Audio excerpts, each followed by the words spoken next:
Hey everyone, Mark here. Welcome back to the Visually Stunning Movie Podcast. With me once again after her many and various and distant travels, Val Cameron from I Am Val Cameron. Hi, Val. Hey, how's it going? It is going. You and I haven't talked in a while.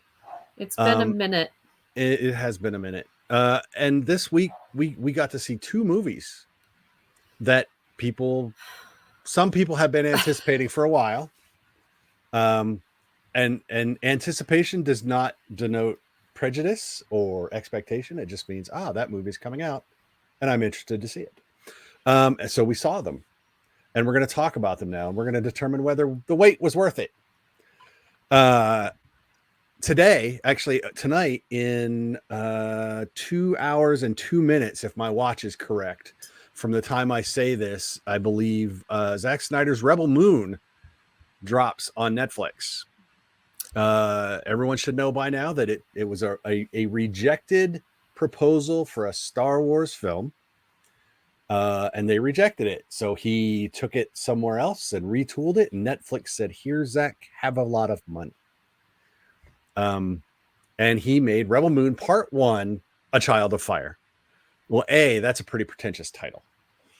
To assume that you're going to get two movies out of it to begin with, but then I'm really getting tired of subtitled movies with the secondary titles. Yeah, I really didn't do much research on this going in. That's kind of been my year, is kind of trying to go into things open-minded. However, as soon as you put Zack Snyder's name, and I'm going to get hate mail for this, on something, I know it's either going to be something very, very different and innovative, or it's going to be something very pompous and overblown and underwhelming. Like, I feel like the last three Zack Snyder movies have been hyped up and then super underwhelming. Yeah, I don't disagree with that assessment at all. And I consider myself a Zack Snyder fan. I mean, I defend Watchmen, people don't. I Yeah. defend Sucker Punch, people don't. Yeah. I liked Man of Steel, for Yeah. No, God's sake. all three of those, again, like, he's either doing something so good or he's doing crap. There's no like in between. No, he doesn't have a baseline. He is a man of extremes. Yeah, and I mean, I can respect that in some ways, but I do think that Rebel Moon is so pretentious. It is. I didn't know until we got to the theater that it was a rejected Star Wars movie. So You did? Oh, actually, I don't know how you avoided knowing that. I did a really good job because I was doing so much traveling this year that it really helped me keep away from those things, right? And so right as I was going in, I was told that. And so that, I think I would have known it in the first 10 minutes of the film anyway, that it was kind of a Star Wars movie, because as you're watching this film, within the first 20 minutes, you see at least 4 different Star Wars movies. I mean, and then halfway through, you're into Star Wars Rebels, you have Last Jedi, you have, I mean, New Hope is kind of in there a little bit. A lot of it is New Hope. You have Return of the Jedi. Like, there's many things. You have Revenge of the Sith. Yes, in there. You have Rogue One. The important part of Revenge of the Sith. And we'll get back to Rogue One, because there's another movie I need to talk about real as an adjunct to this. Yeah. But it's everyone was like, oh, it's Seven Samurai or Magnificent Seven in space, which is also true. Yeah, I mean, let's go down the gambit really quick. I mean, for me, it is Firefly, it is The 300, it is Gladiator, it is Star Wars, it is the movies that you said. It's also Mad Max. It's Dune. It's Dune. Like, for me, I'm watching it and I'm thinking there's some parts of it where I was like, you know what? That would have been really cool if we could have gotten a Serenity or a Firefly that went this far, because I have wanted a really good space cowboy movie for a long time. So I was like, okay, like, I could maybe get into this. It's a little more rugged. It's rated R, but it's kind of this Star Wars like cowboy thing going on. So I was like, okay. And the Okay. cinematography grabbed me. And then I was like, wait a minute. Okay, hold on. So let's look over my shoulder here, and you'll see Okay. that I am a Firefly guy.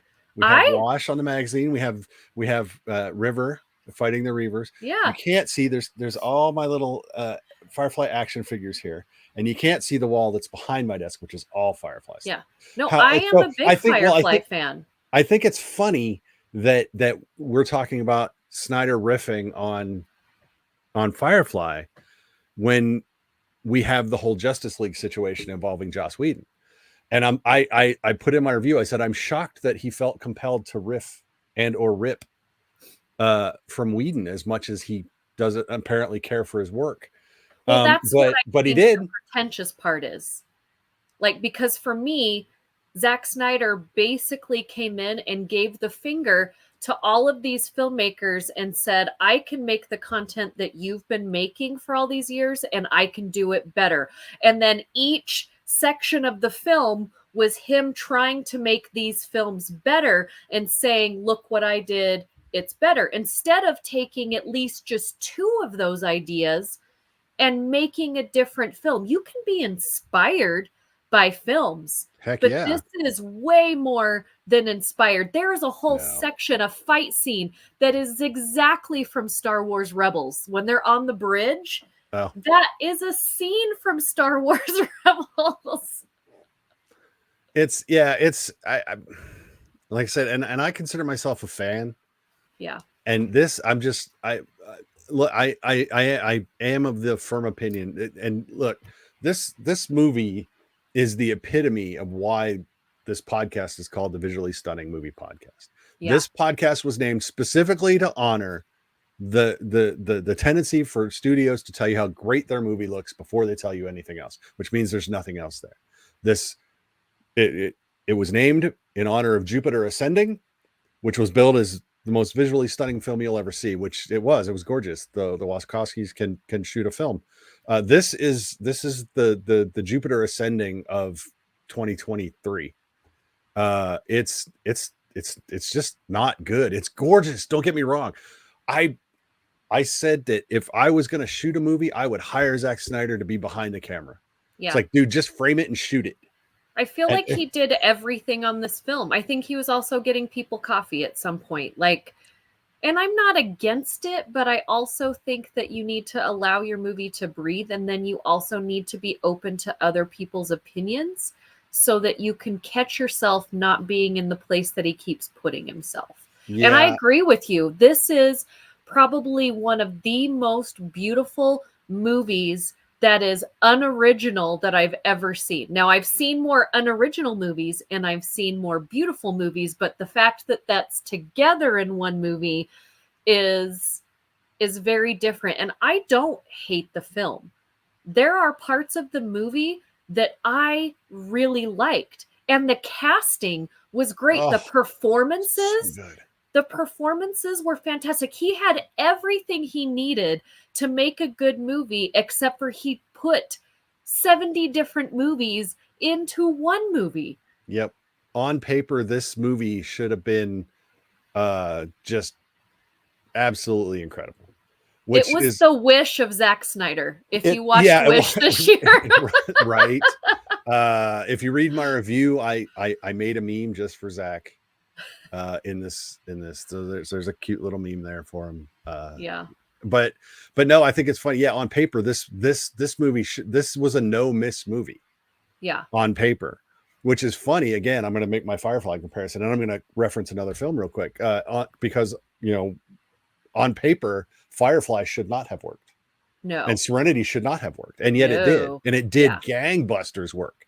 Yeah. And this is exactly the opposite. There's no reason this movie should have been this bad. Yeah. And you're right. I said after the film, you said you don't hate the movie. And I posited it's because you don't care enough about this movie to hate it. You can't invest. I couldn't invest in anyone enough to hate it. that's what's so frustrating, is because the characters, to me, the characters were written so well, right? Even though the film was not written, which is, again, one of those anomalies that if you follow each of the stories behind the characters, they could be strong stories. And again, those performances were great. And so I really wanted to care about at least 4 of the 30 characters in this Right. film. There were a but few. but I couldn't. I mean, I would say the lead I cared about the most, and the droid. I always care about, Well, about the droid. I think the second film is we're gonna see more of the droid. See, but I found the characters, they were basically, every time in this film he would take us to a world, and Yeah. we would see that beautiful establishing shot, and he would Yeah. give us the legend that tells us the name of the world, Yeah. and that's it. Yeah. We know nothing about and I felt the Yeah. same way about the characters. This is my character's name, and this Yeah. is the role that I fulfill in this script. Yeah. And then that's it. And the lead is the Yeah. only one we really get any backstory. Yeah. But again, And- you can think about, ooh, this is a cool character. This could lead us to something neat. And then it never leads us. It's all this surface stuff that he wants you to try and figure out. And I'm all for having a second movie that's even stronger than the first.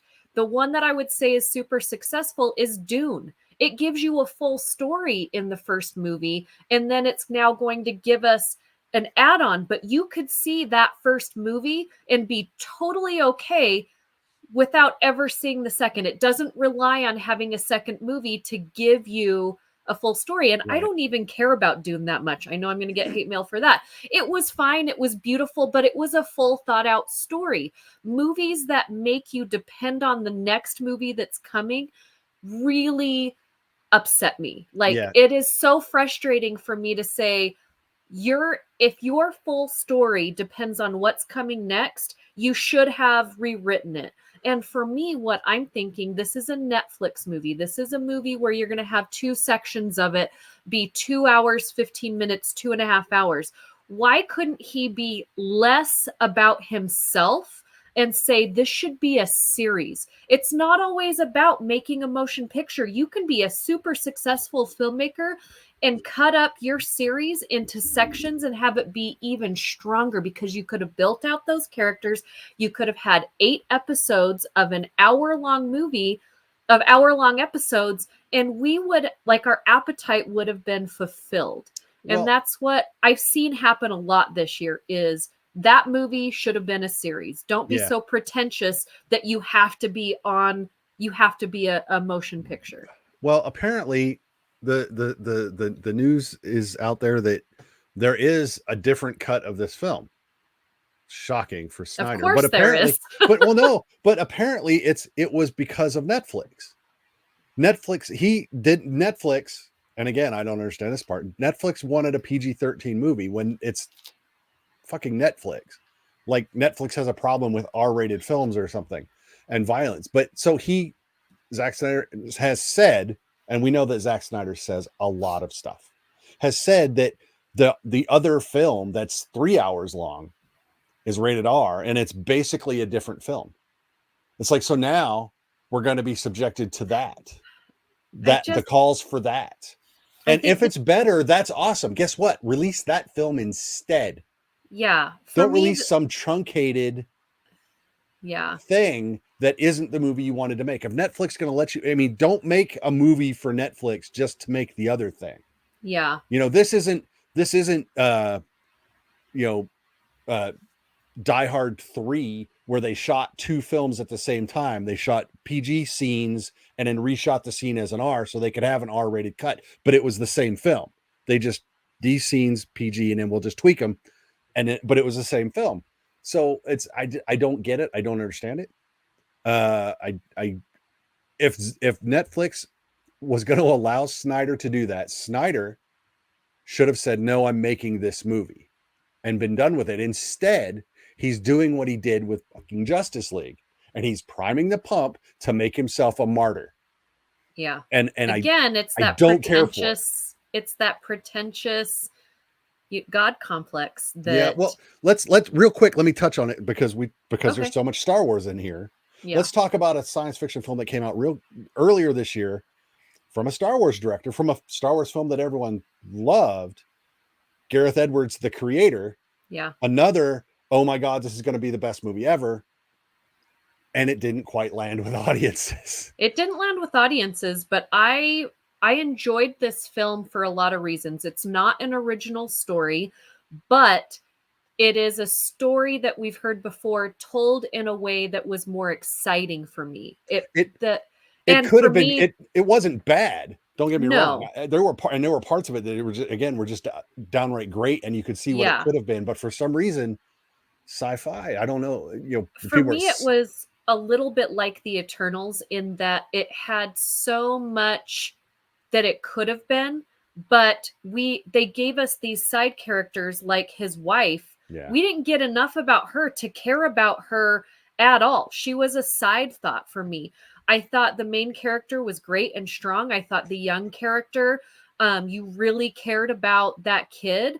And then the special effects and fight scenes in that movie were amazing. And in a year that we got such horrible special effects and action films, I really loved that movie and respected it for that. And that brings me back to this movie. Like Rebel Moon, what he did to kind of, it was like this smoke and mirrors magic. He did not put the money into CGI. And so he played with light, and he played with camera angles, and he played with all these different things that are technically fun to make you not pay attention to the CGI. Now you're looking at this artistic ability to shoot this scene and to make you feel a certain way. So that's why I can't say that I hated it, because there were things that he did with it that were so good. And then there were things that he did that was just a bunch of this. Yeah. And not in a good way. And I do not disagree with that general assessment at all. I just know that I'm terribly disappointed in Zack for this. This movie could have been it could have been a triumph. If again, on paper, there's no reason this movie is just not, I mean, if it was, and Netflix had to know, or else this would have gotten a 2-week theatrical release. Yeah. Instead of opening right on, because the money they spent still had to be a lot. Yeah. And they should have been recouping it. There are going to be hardcore Snyder fans that think this is a masterpiece because of how he expanded on all of these movies that we love, right? All of these genres that we love. And they're going to say, see, he can take this part of Star Wars and this part of Dune and this part of Mad Max, and he can do all of these things. Movie. And he can do it so much better, even though it's a piecemeal movie. It's not a full out thought of him. It's piecemealed. Right. There were even like Viking, things happening in this film. And again, I don't hate any of these genres. I don't hate any of these ideas. Pick two. If you can't pick one, pick two, pick three. Don't do 20 different ideas in one film. And just like in Aquaman that we're going to get to in a minute, I just wanted both of these filmmakers from Rebel Moon and Aquaman to like take a stance. There are things in Aquaman that they don't follow through with all that. They didn't have the balls to follow through. Whereas like, I think Snyder thought he got too big of balls, right? He's thinking that he's up here, and instead of really thinking about the bigger picture. And if he's going to do a 3-hour movie that's totally different from this, then don't make this, like you said. Exactly. Like have the balls and the courage and the wherewithal to say, Netflix, I know you're giving me a ton of money, but this is my vision and this is what I want to do. And if they're not going to do it, be a filmmaker and walk away and go get the money from somewhere else to make the movie that you want to. Your name's big deal. Yeah, it's not like he's not going to find someone to pay for that film. I don't know. Yeah. Again, and he's just, it's this Snyder martyrdom. Yeah. And did he owe somebody? Did he lose a bet? I don't know. I don't know what the hell he was thinking. But it's not. And all those, if you think it's a masterpiece, you're wrong. Yeah. You're just, at best, I will allow you to say it's good and entertaining. That is the beautiful best to watch. And it is. Because some of it's just, and I didn't mind the CGI except for the hippogriff. No, neither did I. And it's because, again, that how he played with everything instead of some movies like Ant-Man this year that just relied on the CGI but didn't give it enough money or enough thought to actually do what you got in the original Doctor Strange, because it's almost the same world that they're going into, right? And I just watched Doctor Strange again the other day, and I'm like, how come they could do it here but not do it here? And it's because it was the choices and the money that they were allowed to make this movie. And again, if you don't have the right amount of money to make the movie that you want to make, have enough guts to not make the movie. And, have an actual script would probably be. I mean, actual character development. And the other problem I had as a writer not on Rebel Moon, I did not write Rebel Moon. Yeah. As a writer looking at Rebel Moon, there was so much talksposition. Everything was just, well, let me tell you a story, literally character to character, and it's just like, thanks for taking the lazy way out. College composition 101. We're gonna hack that up and send it back to you to try again. But yeah, it's sad that that's where he's at, because he is capable and has proved that he's capable. Well, and we see it in the film that he's capable. Yeah. But he doesn't know how to edit himself, and nobody knows how to tell him no. Yeah, there's a couple filmmakers that have that problem. Tarantino. But you know what? I think Tarantino's pretentious, but you know what? He has a generally better track record. He does, but I don't think he's made a genuinely shitty movie. No, he might have made a movie that you didn't care for as much, but I don't think Tarantino's ever made a quote unquote bad movie. Yeah, but I would say his last piece of work after his editor of how many years died, and he's got a new editor on it, and that movie was too long. But it didn't, like you said, it was still a great movie. I'm just not a huge fan of all of Tarantino's work, right. But what Tarantino has over Snyder is that he has the guts to go all the way, even though sometimes when he goes all the way, it might be too much for me. But he has a complete thought, and he follows that complete thought all the way through, and he doesn't care if people like me don't like it. He has a vision. It might be too far, but that's as far as he wanted to go. He never goes, maybe I shouldn't go that far. Yeah. I feel like the last 4 Snyder movies is he's making movies that he thinks he needs to make, but he says he really wanted to make them. I don't know. It's hard. It's hard to say. And it, like you said, it's disappointing because I know how talented he is. And you see in this film how talented he is. What he can do. Yes. And it just, it's frustrating. Yeah, he's got some dialogue on par with George Lucas in this too. That's the sad thing. There's some hardcore Lucasian dialogue in there. But hey, look, if you enjoy what you're seeing and hearing on the Visually Stunning Movie Podcast, why not take a second to click subscribe if you're on YouTube, click follow wherever you're listening to us. Follow us on Twitter at VS Movie Podcast. Same over on Facebook. If you're on Instagram, it's Visually Stunning Movie Podcast. That would be awesome for us. We appreciate you listening. And now let's get back to the show. Yeah. But that was disappointing. But is it more or less disappointing than Aquaman?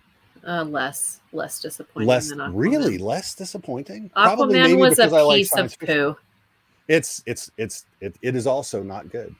It is also not good.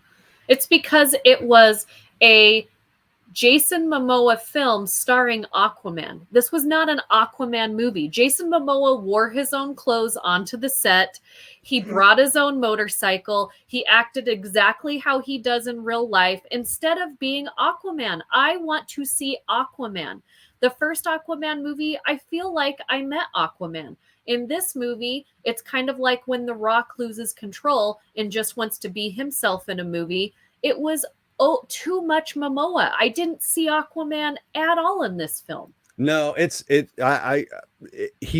film is really dependent or leans in to Momoa's comedic sensibilities. He was the weakest. It's not fun. I would love to hang out with Jason Momoa. But that would be a fucking blast. Same. And he's not a bad actor. but not when he wants to be. And I hate to say this, but Fast 10, he was remarkable in that movie. Oh my God, he was hands down best part of that movie. Oh, Hands down, you just leveled up. just best part of that movie. Absolutely, I watched it. It was just like, man, he's so good in this. But movie. here I feel like in Aquaman is that they didn't, by the time they started filming, their script wasn't done. And they said, Jason, carry this film. And he was the weakest link. I have to say that, what's the actor's name that plays his brother? Patrick Wilson. He totally outshined him in this film. Totally. Well, to be fair, he's a more classical actor. Yeah, it doesn't matter. You can have classical actors eat like bomb all the time. We've seen these movies. There's a couple out this year that I have unpopular opinions about that I feel like they bombed. But I mean, his character wasn't seriously significant in this film, but he definitely outdid Momoa. And I just have to say, like, I was disappointed. I didn't think I was going to love it, but I didn't think I was going to hate it. And I'm so angry at this film. And my biggest part of being angry is Amber Heard. If you're going to have someone in a film, have the balls to go all the way with the character. If you don't want them in the film, cut them out altogether. But all they did was have her on the outskirts of this film, and it seriously crippled the film. I don't know that it crippled. I mean, she did. You're right. She didn't need to. Her character, and as the much fact as she that was they in the didn't film, commit to it.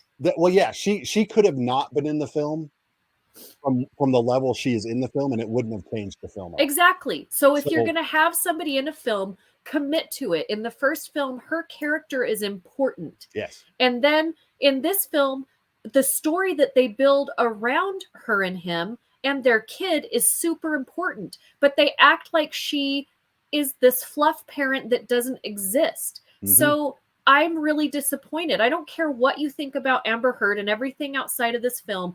If you are going to have a character who is her character in this film, either change her as an actress and go all the way, or keep her as an actress and go all the way, or just cut her out altogether. But make a commitment and have the balls to do it. Yeah, I think my problem with this film, whatever technical and script difficulties it has, this film does not matter. No. It's to be invested in a film that doesn't matter. And it's not like, I mean, if there's a movie that's just a movie that's not tied to anything else and it's no good, you can say, well, it's not very good. The problem is that anything good you might be able to take out of Aquaman 2 doesn't matter. There's no point. This is DC's equivalent to the New Mutants, which was in development hell and then got stuck behind a sale and then shuffled off to theaters to not matter. Yeah. And if I call the New Mutants, it's a cul-de-sac movie. It doesn't go anywhere. Yeah. Because it can't go anywhere. And this is exactly what Aquaman 2 is. I enjoyed the New Mutants far more than Aquaman 2. And I still enjoy the New Mutants. I will defend the New Mutants for what it is. I would go see Rebel Moon again if I could erase Aquaman from my memory. I will allow it just because I will allow it. I will allow that just because Rebel Moon is a prettier movie to look at.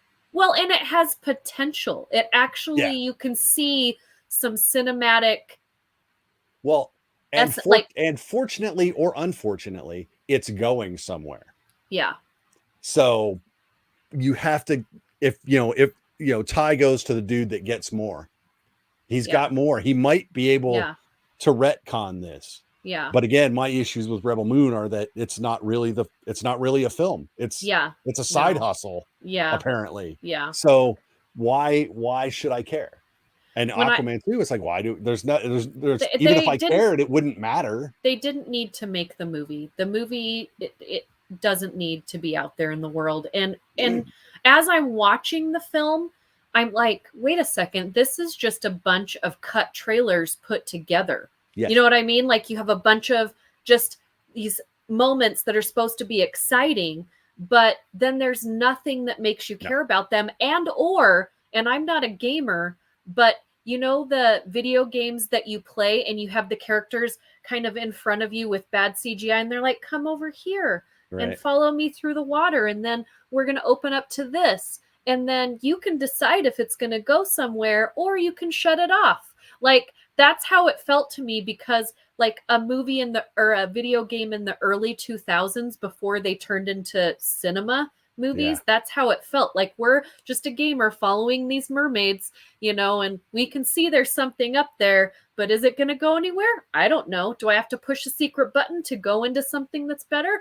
I don't I don't know. know. Like, Yeah, that's it's like I said. Well, and what's sad is if you look at the basic premise of Aquaman 2, I could build a movie around the basic yeah, premise. it's A not a bad lost kingdom, premise. even with the climate change. I mean, and they hammer the climate change, and with a not veiled at all analogy of big evil oil Yeah. or evil big oil. I mean, Yeah, and and I it's don't just, mind that. but it's just so out of place because there's nothing really supporting Yeah. it.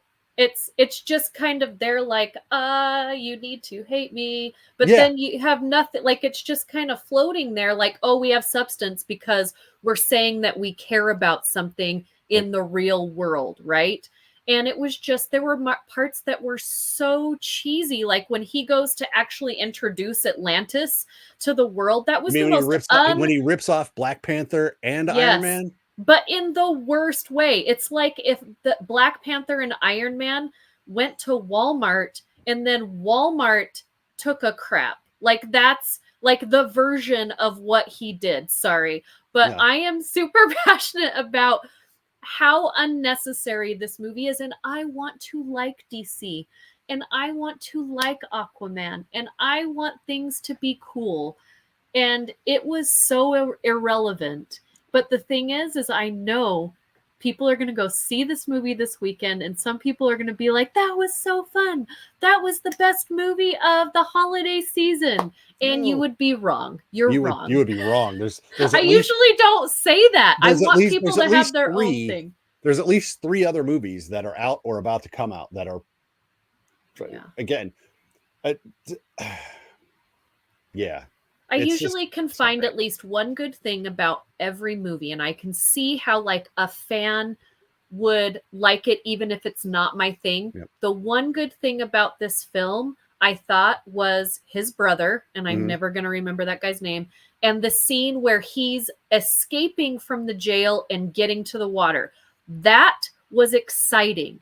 I Yes. really enjoyed that when they're being chased and they're through this like rock city and they're Mhm. heading towards the water, and then he's like this little, Captain America before he's Right. transformed, and he jumps into the water and then he hops out with the muscles. I was like, that's really cool. It's a That great is, scene.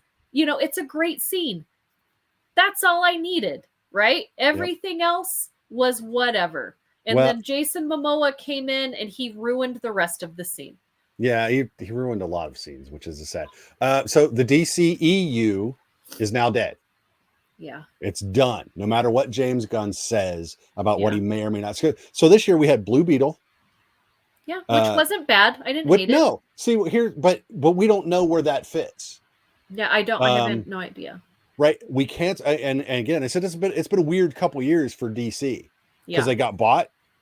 They shelved Batgirl because it was so bad. Air quotes. Yeah. We had Blue Beetle. We had Shazam 2. We had Black Adam. I And forgot now we about have Shazam Aquaman. too. Well, you had the Flash. And we had the Flash. So, which, according to James Gunn, the guy we're counting on moving the DC forward, is the greatest superhero movie ever made. Greatest superhero movie Oh ever my made. gosh. Greatest superhero movie ever made from the guy that actually gave us Guardians of the Galaxy.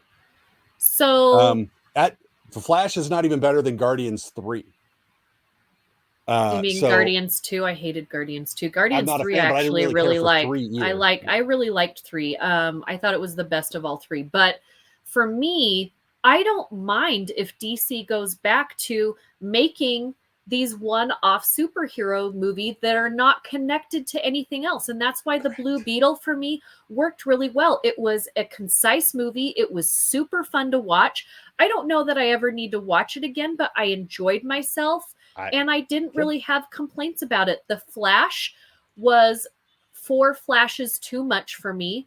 Yeah, a I little bit. really enjoyed the idea of that film, and I really enjoyed a lot of stuff that happened, and a lot of these things that they gave back to us. But there was too many things.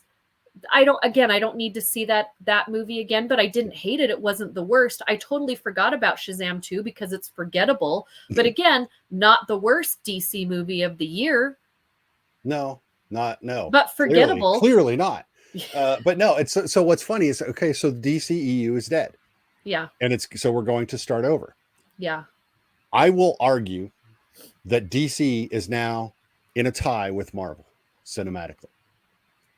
For this year. Yeah. Right now. But they Yeah. both have to go. Yeah. So let's, I said, my joke was the tortoise has caught the hare because Yeah. DC's been chasing Marvel. They Yeah, finally they're caught just up, right but it's here, only and because they're both running backwards. Yeah, somebody needs to make a move. It should be Marvel because they know how to do it. DC has yet to prove that they can do it. Yeah, and I feel a little bad for Marvel because they had someone in the reins over the last couple of years that took away their budget, that had no idea how to run studios or do movies.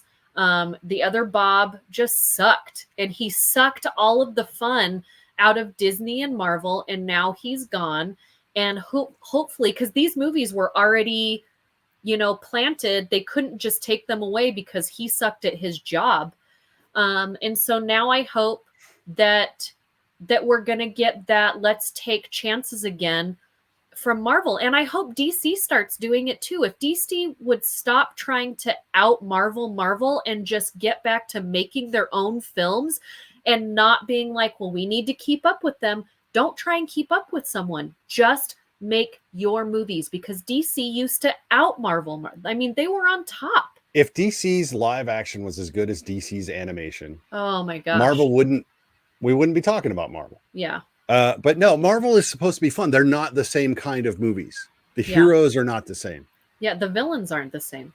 No, that's also true. But yeah, I mean, but I like both if they can both pull their heads out of each other's butts. Human centipede. Oh gosh, yeah. I wasn't going that route, but all right, it'll work.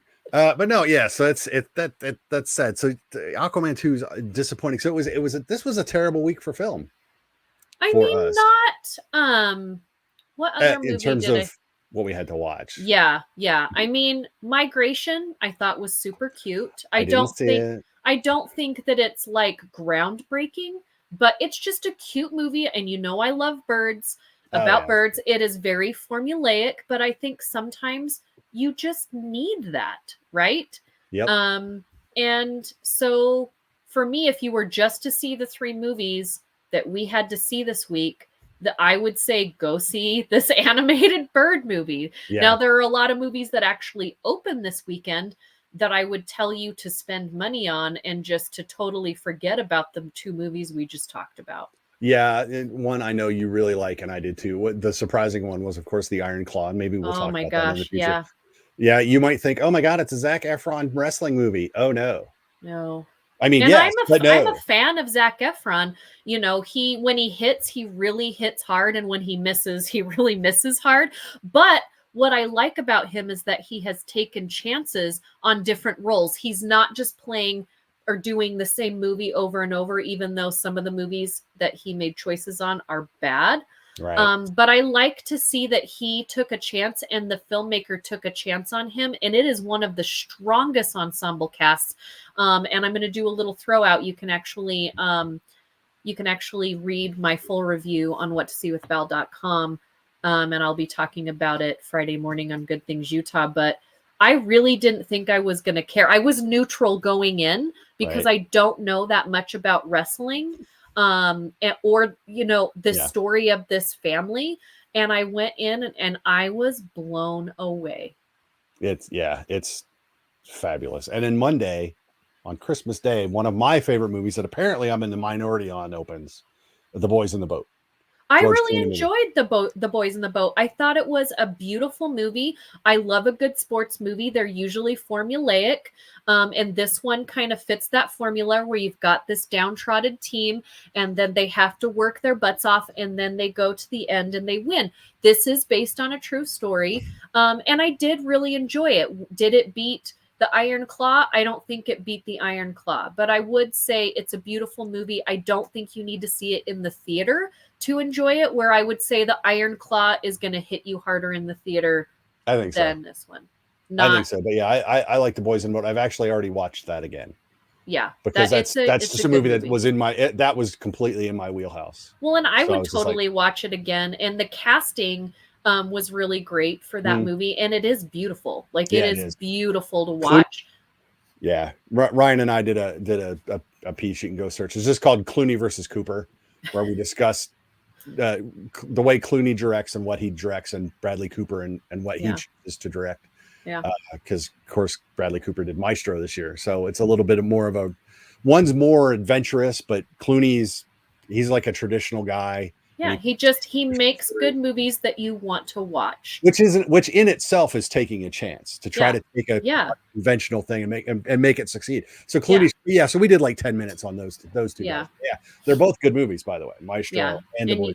You also have The Color Purple, which it's in my top 10 that opens up on Christmas Day, and then you also have American Fiction that opens up this weekend. That was also. American Fiction is great. Is in my top 10. Purple, but yeah, American Fiction is great, and it's even more great when you realize the book was written in 2001. Yeah, and so or something like that. And it's just like still. I looked at it, I go, was that 20 years ago? Yeah. It's like, no, this book aged well. Yeah. If that's the case. It was so smart, and the writing was smart. And again, it's not a movie with explosions and bells and whistles and all of these big actors, although the actors in it are fantastic. But it didn't say we need to have this huge name, because as much as I love Wright, he's an actor that everybody loves, but you wouldn't say that he's a leading man per se. No. And so they took chances on this film, and it worked. It worked so well. Well, what's funny, I complained about the way that Aquaman 2 just kind of ham-fisted in their social commentary. Yeah. With American Fiction is all social commentary. But it's done correctly. Yeah, it's so if you want to know how to do it, watch American Fiction. Yeah. Not Aquaman 2. That's not how you do it. No. Because you can see it all in American Fiction, and you're just like, nice job. Well done. And yes, Jeffrey Wright is ridiculously talented. Yeah. And he's up against in theaters also The Holdover with Paul Giamatti, another guy, not a leading man. Yeah. And The Holdover, again, a quiet movie that was just made well. The script was smart. The cinematography was good. The casting was dead on. Yeah. And it was just this quiet movie. And it's not a story that we haven't heard before. It was just done in a different way, right? And it was done well. Yeah. So people forget, you don't have to be new or experimental. Or you can do it well. Yeah. If there's only 7 stories, quote unquote, pick one, do it well.